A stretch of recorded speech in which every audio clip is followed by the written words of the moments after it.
Ok, du coup, aujourd'hui, on se fait un petit jeu du tableau là. Ça fait un moment qu'on l'a pas fait. Je suis chaud, hein. Ça fait un long moment. On va voir ce que tu nous as préparé. Ah, tu connais par cœur le speech. Non, je le connais pas, je le connais pas. Il est là. Alors, le jeu du tableau, c'est très simple. On n'est pas des experts en art, clairement, mais on aime se challenger. Lohan choisit un tableau que je ne connais pas et je vais essayer de l'analyser. Et puis Lohan nous dira ce que le peintre a réellement voulu transmettre comme idée et comment interpréter l'œuvre. Ensuite, on fera la même chose avec un tableau que j'ai choisi cette fois et Lohan va essayer de l'interpréter. Ouais, voilà. Il faut savoir que c'est assez léger. On s'amuse, c'est sympa. On va pas aller dans les gros détails et tout, mais c'est cool. C'est vraiment un exercice super intéressant. On commence tout de suite? Allez, c'est parti. Alors, on va commencer avec le tableau que tu as choisi et que je vais essayer Ouais, d'analyser. ok, ça marche. Let's go. Alors déjà, j'aime beaucoup. J'aime beaucoup ce genre de tableau. Il a un format un peu particulier tout en largeur. Donc ça fait un petit peu scène de film, tu sais, avec les bandes noires au-dessus. Ouais, J'ai clairement. j'ai l'impression, même la scène elle-même, avec le couple accoudé au bar, avec ce tavernier. D'ailleurs, c'est un tavernier. On a l'impression que c'est un bar, mais j'ai l'impression qu'il y a deux citernes de lait derrière, ou d'eau, je sais pas. C'est peut-être la pression, tu sais, pour les bières ou Ah des oui, choses comme d'accord, ça. ok. Ouais. Euh, Ça m'a l'air d'être dans les années 60, je dirais, peut-être même 50. On dirait de l'après-guerre un petit peu avec ce béret qu'il a le serveur. L'homme qui est enfin qui est assis au bar et qui boit ou mange tout seul, je pense que c'est le centre d'intérêt de l'œuvre. C'est sur lui qu'il faut se focus. On dirait quelqu'un qui vient de finir sa journée, qui travaille dans un emploi où il y a une activité en solo. Et puis il a souvent ses fins de journée tout seul où il rentre à l'hôtel ensuite et il recommence sa journée. Peut-être un commercial ou quelqu'un qui est là pour une compagnie d'assurance pour checker les dégâts ou un sinistre ou quelque chose comme ça.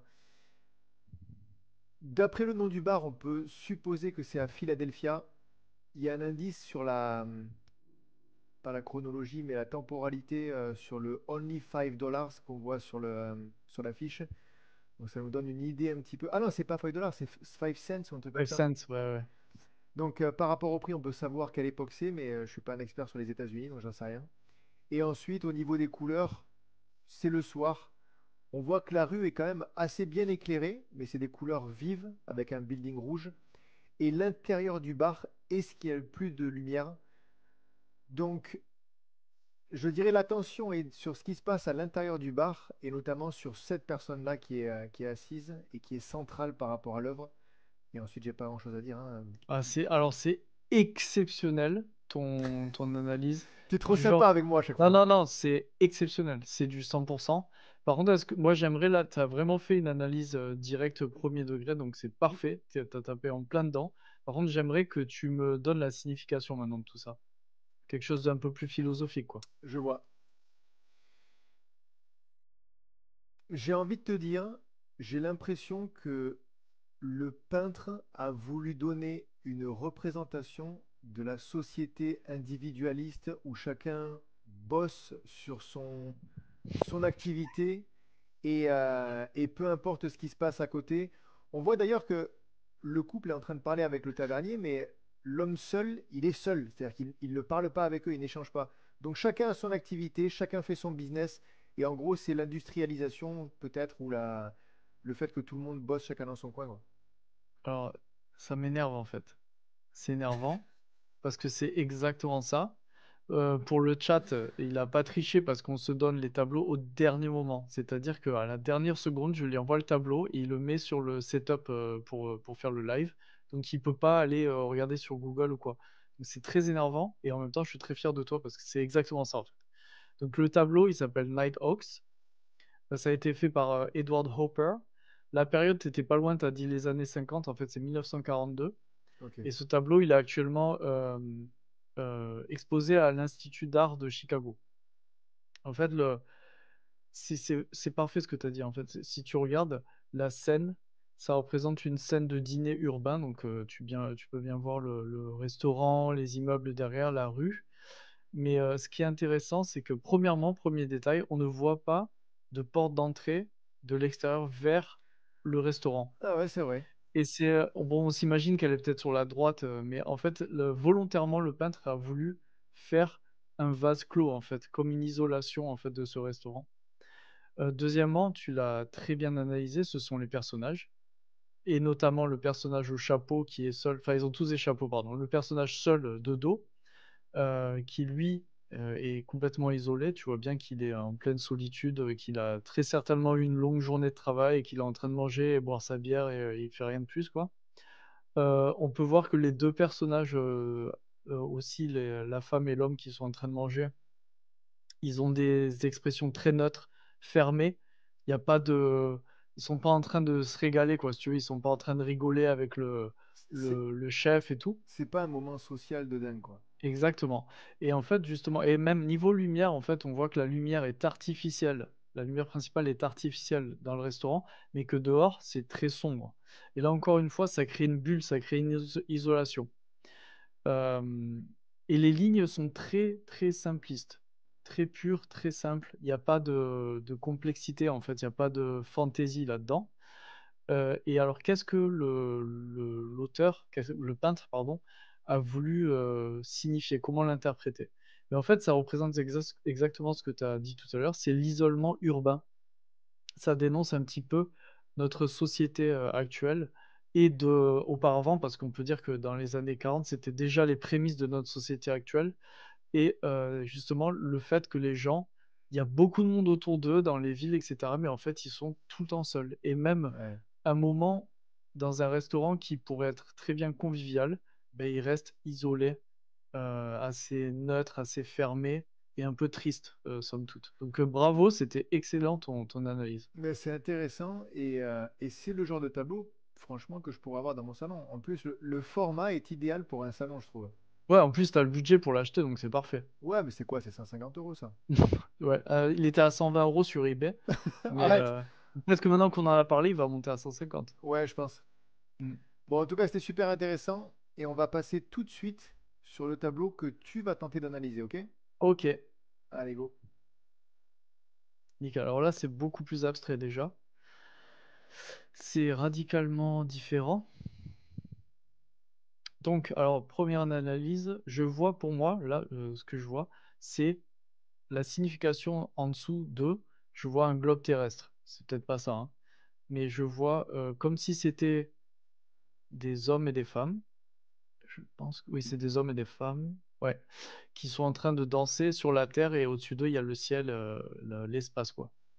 Hem, Ils sont nus, donc on voit volontairement, des personnages qui sont nus, qui se tiennent la main et qui font une ronde, qui dansent donc. Hem, alors, niveau signification, les couleurs sont très vives aussi, très jolies, c'est très plaisant à regarder. Ça peut aussi être magnifique dans un salon, en effet. Et j'essaye de comprendre un petit peu. Je regarde leur visage, en fait. Le visage sont volontairement soit masqués parce qu'ils baissent la tête, soit ils sont de dos, soit je vois très peu de joie, en fait, sur leur, visage, ce qui est un gros contraste avec la scène où ils sont en train de danser, en fait. Donc ça me paraît un petit peu, c'est équivoque. Hem, Leurs corps sont tout à fait normaux, à part une personne qui a l'air enceinte peut-être? Heu, je sais pas si elle est enceinte ou si c'est juste, Non, non, je rigole, lui, ça me fait penser quand tu dis à quelqu'un, tu sais, ah, t'es enceinte de combien? ah non, je suis pas enceinte. Bah, pourquoi? C'est clair. Donc il y a une signification vraiment, je pense, très philosophique sur la les relations humaines et la création du monde, je pense, quelque chose, dans ce thème-là. Ceci dit, j'arrive vraiment pas à comprendre le contraste entre les visages cachés, hem, ou alors qui sont très, très, tristes, soit neutres, on le voit, ils ont pas l'air enjoués, avec les couleurs vives du tableau. C'est quelque chose qui m'intrigue, j'aimerais comprendre pourquoi c'est le cas, et aussi, cette danse sur cette sphère, est-ce que c'est la signification de la terre? Heu, je pense pas que ce soit des dieux, à mon avis, c'est des personnes communes. Une personne commune, ouais, je vas-y, donne-moi la signification, ça m'intéresse beaucoup là. Alors déjà, ce tableau, tu as raison, c'est une danse, hein. C'est la danse de Henri Matisse qui a Ah oui, été, d'accord. qui a été peint en 1909, OK. entre 1909 et 1910. Et en fait, t'avais l'idée principale et tu t'es embarqué dans des trucs, si tu veux, qui t'ont éloigné un petit peu Eh ouais, du sens original de l'œuvre. C'est une ode à la vie, en fait, c'est une ode à la joie. d'accord, OK. Donc, c'est des personnes qui dansent, qui se tiennent la main. Et il y a cette notion d'abandon physique. Ah, c'est pour ça qu'ils sont comme ça, limite en transe en fait, c'est ça? Genre, Exactement, d'accord, c'est juste vraiment célébrer, si tu veux, ensemble. Et c'est vraiment une ode à la joie. Et cette œuvre, elle est devenue une emblème de l'art moderne, d'accord. donc dans le style.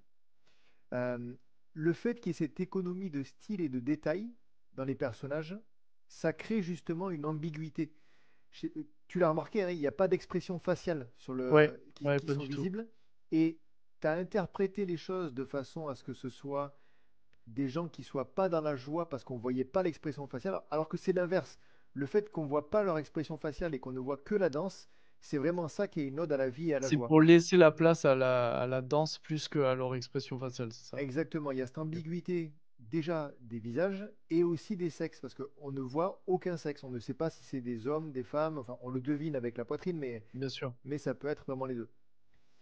Ensuite, il n'y a pas de caractéristiques architecturales en fait dans l'œuvre.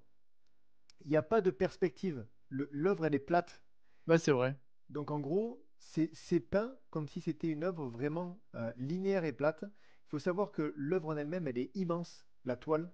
Elle fait 2,60 m sur quasiment 4 mètres. Ah ouais, d'accord, Donc c'est vraiment énorme. Encore une fois, il n'y a pas de profondeur et on se concentre uniquement sur les figures en fait qui dansent, donc les personnages. d'accord. En parlant de ces figures-là, Et on voit un cœur d'ailleurs, avec les bras. Ah oui, c'est vrai. Les bras forment un cœur. C'est vrai. Je pense que dans une analyse un peu plus poussée, je pense que c'est peut-être mentionné. Mmh. Donc ces figures et ces couleurs qui sont vraiment énergétiques et vives, ça exprime tout simplement la simplicité. Les individus sont complètement abandonnés à leur danse et ils sont loin de toutes les obligations de la vie quotidienne et de la vie professionnelle. Donc ils sont vraiment dans l'abandon de soi. Ils se tiennent, ils dansent et comme tu l'as dit, c'est un peu une transe si tu veux, c'est une ode à la joie. Donc ils sont vraiment libérés de toutes ces contraintes. Ensuite, il y a un détail qu'il faut observer, c'est que dans cette ronde, il y a deux mains qui ne se touchent quasiment pas. Ah oui, j'avais remarqué, ouais. Il y avait, le mec qui est comme ça de dos là, qui est courbé, il il attrape à peine la main et l'autre j'ai pas vu par contre. En fait, Ça. les deux personnes qui Ah sont oui. à l'extrême gauche, si tu veux, Mmh. enfin la dame, on dirait, au milieu en bas de l'œuvre, et Mmh. la personne sur la gauche, il y a les mains qui s'effleurent juste. Donc en gros, il y a cette cassure dans la ronde, mais par contre, il n'y a aucune cassure dans les couleurs parce que la séparation entre les deux mains, il les a mis pile sur la jambe derrière. D'accord, Donc en fait, il n'y a aucune cassure dans la colorimétrie et dans le fait que cette ronde soit scellée. Par contre, il a voulu faire ça, donc ça c'est encore une interprétation qu'on a donnée, pour inviter les personnes de l'extérieur à intégrer cette danse. ah, c'est super! Ouais, donc il y a une ouverture qui est quasiment pas perceptible parce que justement les couleurs sont derrière pour combler, mais ça invite le spectateur à rejoindre la danse et à venir chercher ceux qui sont à l'extérieur pour rassembler l'ensemble des individus. D'accord, c'est très beau, j'adore. Donc voilà. Super, j'ai kiffé, j'ai adoré. Encore une fois, cet exercice slash jeu, c'est quand même extraordinaire, hein. Ah, c'est génial, vraiment. Et je pense, tu sais que si plus de gens regardaient ce qu'on fait sur ce jeu du tableau, je suis sûr que c'est un jeu que tout le monde adorerait faire. Même des personnes qui ne s'intéressent pas spécialement à l'art, comme moi, hein. À la base, j'en ai rien à foutre. Pareil que toi, l'art, moi, c'est pas du tout mon truc, hein. J'ai Ah fait ouais? un cursus scientifique donc Ah mais bien sûr, non, non, mais et moi économique. Donc en gros, mmh, on en a vraiment, on s'est vraiment jamais intéressé à l'art. Mais depuis qu'on fait ce jeu, Je trouve ça vraiment éducatif et intéressant. Et malgré le fait qu'on fait pas en cause, bah, là, du coup, tu as fait une très belle analyse, moi un peu moins, mais on a vraiment progressé, alors qu'on l'a fait, je sais Ouais, pas, 4 5 fois à peine. Au début, on avait mo de moins bonnes analyses que ça, je trouve. ouais, exact.